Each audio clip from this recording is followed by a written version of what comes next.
Hello and welcome to the Dragons Are Real podcast and YouTube channel. Now on this pod I like to cover lots of different styles of games. I cover some of the main ones, but I also like to cover indie games, give some shout outs to some of these indie creators that often don't get a lot of love. And today I'm going to cover one such game. This game is Fist, the RPG, and Fist is Freelance Infantry Strike Team. I became aware of this some while ago. It's available on itch.io. If I recall rightly, it was a paid RPG. At the moment, it's free because they're running a Kickstarter to do a printed box set. So today I'm going to be covering the PDF. At the time of recording, on the 20th of September, the Kickstarter is active, so you can download Fist for free from the itch.io store. So I do suggest you check it out. It's a rules-light game. But it's got a lot of pages to it. So we're going to have a look at the PDF version. And if you're still active, then go check out the Kickstarter page. It's got 9 days to go. It's already funded and the printed box set is coming. So let's dive on into the PDF. This game is set in the second half of the 20th century, and you play a team of paranormal mercenaries doing the jobs that no one else wants or no one else can do. Basically, as part of your team, you are sent on missions by your handlers, and the whole game evolves around completing different types of mission. It is a D6 based system, and specifically it's 2D6, so there's hints of Powered by the Apocalypse and a lot of the OSR style sensibilities of rules not rulings. Therefore it's a rules light game. It's supposed to be minimal bookkeeping, fast and furious. Now, the main part of the rules cover traits. Traits are the building blocks that build your characters. When you pick your traits or randomly choose them, the traits will help build your character. So building a character is very simple. Each character has 4 attributes: forceful, tactical, creative, and reflexive. And these are bonuses that you're going to add to your 2d6 that you roll. There is a host of traits, and you can either choose from the list, and you're going to choose 2 of your traits, or you can roll randomly. When you pick your traits, this is going to add points into your attributes, which all start at 0. It will also give you some inventory as well. All characters start with 0 armor. Armor is subtracted from any damage that you take. All characters start with a maximum of 6 hit points, and that's how much damage you can take. Characters in this game are not tough superheroes, they're fragile, but the system does do a good way of, once a character dies, then it's easy to create a new one, and it's assumed that a new character is then parachuted in or inserted to help the team on with the mission, so you're not going to be out of the game for long.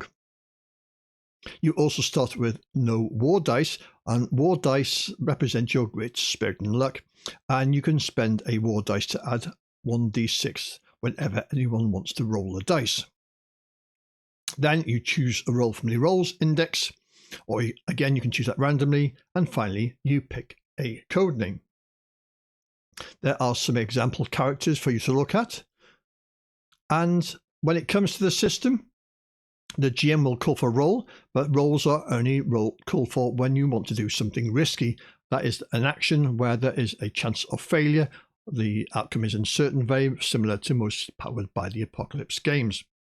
You roll your 2d6, and the GM will tell you which of your 4 attributes you're to add to the roll. If you roll 6 or below, your action is a failure. On a 7 to 8, it is a partial success. 10 or above is a success. And if you roll double 6s, then it is an ultra success.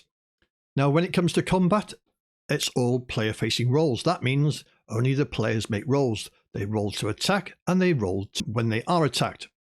If you succeed when you're attacking, you cause your damage on the target. When you fail your roll, when you are attacked, then any damage is applied to you.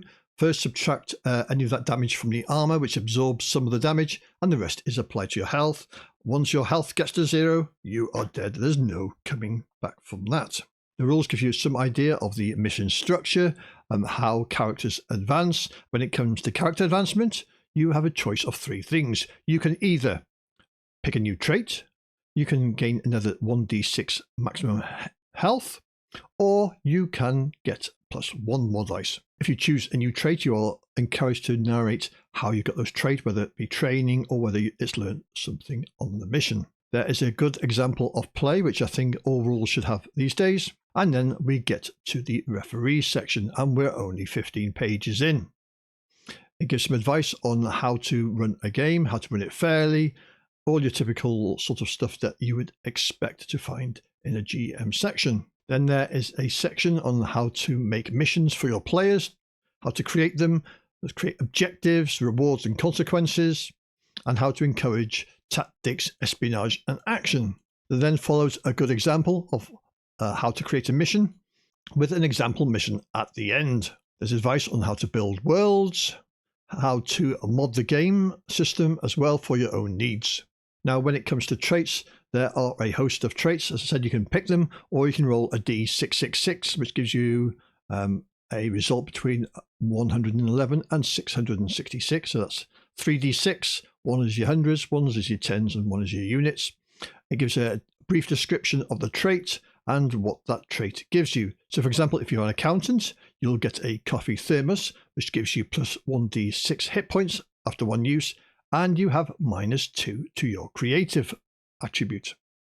And there is a few pages of these, give plenty of flavour, so there's plenty to choose from, or you can just leave it in the lap of the gods.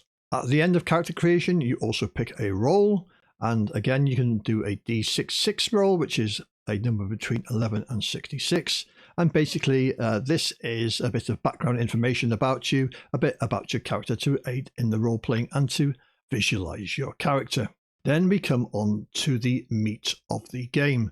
So 70 pages in, and that's the rules done and dusted with the GM advice. From now on, this is the intelligence matrix.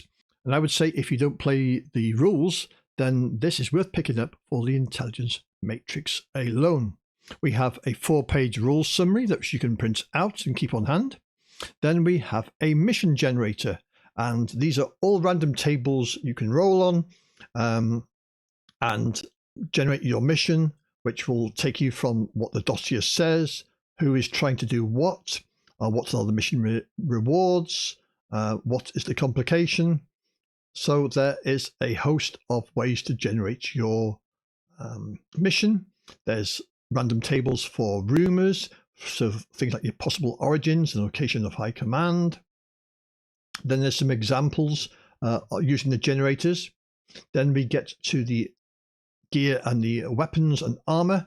There's a list of weapons that you can choose from, what damage they do, how much armor is and what armor absorbs. There's a D66 table of weapon tags that you can add to your weapon to give it a little bit of an ability. There's gear items, your common items, gadgets, vehicles, bases.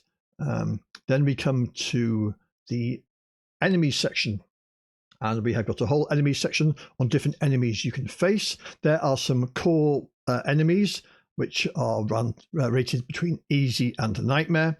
An easy enemy would be something like a civilian or an animal, which will have 3 hit points, no armor and 3 damage, up to a nightmare, which would be something like a mutant or a Hulk, which has 18 health, 3 armor, and causes 3d6 damage. There's tables at the back of the book for all of the pre-made enemies. There's example stat blocks, example NPCs, example hazards, example traps, world bosses, rules for creating celebrities, civilians, politicians, and each of these has multiple tables that run off it, so you can generate some really good stuff from here. Scientists, soldiers, spies, animals, anomalies, experiments, monsters, robots, squads. Each of these has got their own page with loads of random tables. Agencies, aliens, corporations, criminals, cults, insurgents, battlefields, cities, nature, rooms, structures, zones, artifacts, cover-ups. They're just a wealth of tables in here. Diplomacy, disasters, legends, spells. So as I said, there is a host of random tables, and then at the back of the book we get onto the pre-made enemies. Each of these gives a description about it, what they're armed with, what they're likely to do, what their motivation is. So there's plenty to choose from, and it gives you ideas for creating your own. Your pre-made NPC tables are at the back. You've got skins for your weapons, mission prompts, cassette tapes, standalone tables for magic syllables, operation code names, combat behaviors. I mean, it's just amazing the amount of stuff in here from this table. There's even a grid map at the back with a hex map, a map of the world which you can draw on, and then you get to your character profile. So that is Fist. As I said, it's a very rules-light game. It's very easy to run, but if you don't play that game, or you play another sort of mercenary type game, or you want a game set in the modern age, this is well worth picking up just for all them random tables. They are absolutely fantastic. So please do check out Fist. Download it from the itch.io page. If you want a box set, then go and check out the Kickstarter. And always, thanks for listening, and I'll catch you all on the flip side.